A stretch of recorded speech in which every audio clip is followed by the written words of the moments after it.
વાવ થરાદ નવીન જિલ્લાના સમર્થનમાં સુઈગામ ખાતે ગ્રામજનોએ વિશાળ રેલી યોજી પ્રાંત કલેક્ટરને આવેદનપત્ર આપ્યું. ગત 1 જાન્યુઆરીએ ગુજરાત સરકાર દ્વારા બનાસકાંઠા જિલ્લામાંથી વાવ થરાદને નવીન જિલ્લો જાહેર કરતાં જ વિરોધ વંટોળ ઊભો થયો છે.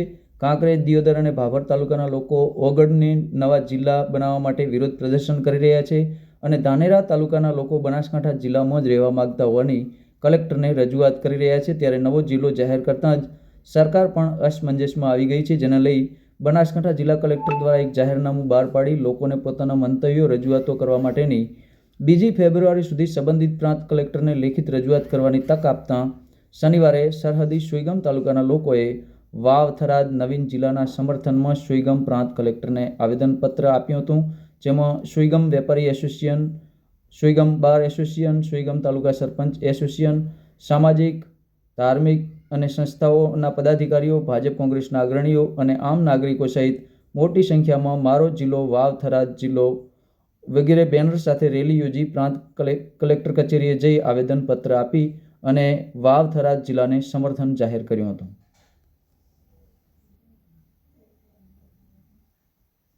અગ્નિરામ રાવલ, પ્રમુખ સરપંચ એસોસિએશન સુઈગામ તાલુકાના તમામ સરપંચોએ ભેગા મળી અને અમારા ગામડાના ટોટલ આવેદનપત્ર આપી દીધા છે કલેક્ટર સાહેબને. અને અમારે જે બનાસકાંઠા જિલ્લો છે એના સમર્થનમાં આપ્યા છે. બનાસકાંઠામાંથી વાવ થરાદ લગ પડ્યો છે એના સમર્થનમાં આપ્યા છે. તો વાવ થરાદ જિલ્લો અમારા માટે ખૂબ સારો છે. સાથી કે પાલનપુર જવા માટે અમારે 150 કિલોમીટર જવું પડતું અને આ 50 કિલોમીટર દૂર છે, એટલે અમને ખૂબ આનંદ છે. એમાં અમારા યશસ્વી વડાપ્રધાન શ્રી નરેન્દ્ર મોદી સાહેબ, રાજ્યના મુખ્યમંત્રી ભૂપેન્દ્ર પટેલ સાહેબ, અધ્યક્ષ શ્રી ગુજરાત વિધાનસભાના શંકરભાઈ ચૌધરી સાહેબ, તમામને ખૂબ ખૂબ આભાર માનીએ છીએ. અને જિલ્લો બનાવ્યો તો જિલ્લાને ખૂબ ગ્રાન્ટ મળશે.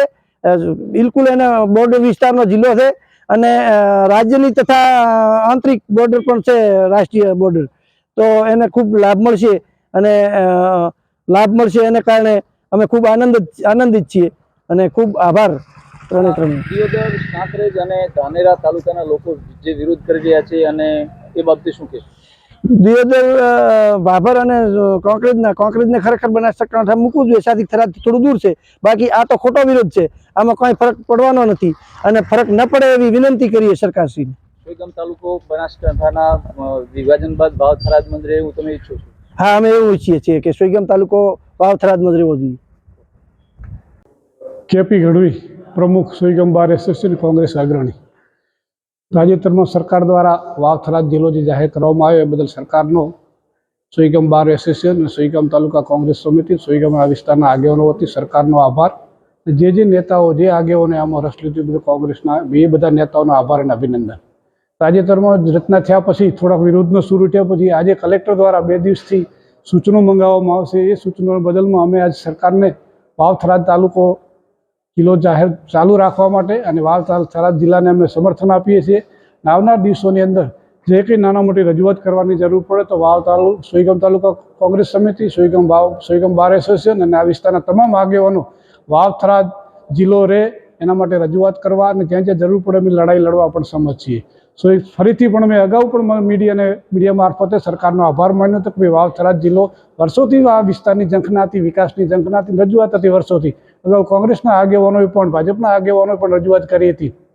એ બદલ થરાદ જે જિલ્લો જાહેર કર્યો અને થરાદ જિલ્લો એટલા માટે અનુકૂળ કે થરાદ જિલ્લાની આજુબાજુ 40 કિલોમીટરની અંદર દરેક ગામો આવી જાય છે અને વાવને અડીને જે 120 કિલોમીટર લંબાઈ ધરાવતો જે રણ વિસ્તાર છે એનો અત્યારે વિકાસની તકો ઉજળી થઈ હોય ત્યારે જ્યારે જિલ્લા સેન્ટર પાલનપુર 120 કિલોમીટર થાય ત્યારે 40 કિલોમીટર અંદર જિલ્લો બને તો આ વિસ્તારના વિકાસની અંદર મોટો હરણફાળ ભળી શકે છે. એક બાજુ નડાબે ટુરિઝમને કારણે જ્યારે ડેવલપ થતું હોય, સોલારને કારણે ડેવલપ થતું હોય અને હાઇડ્રો પાવર પ્રોજેક્ટ જ્યારે અદાણી દ્વારા મોટો એ બનતો હોય ત્યારે જિલ્લા હેડક્વાર્ટર દૂર પડતું હોય અને વાવ થરાદ જે હેડક્વાર્ટર છે એ હેડક્વાર્ટર ચાલુ રહે.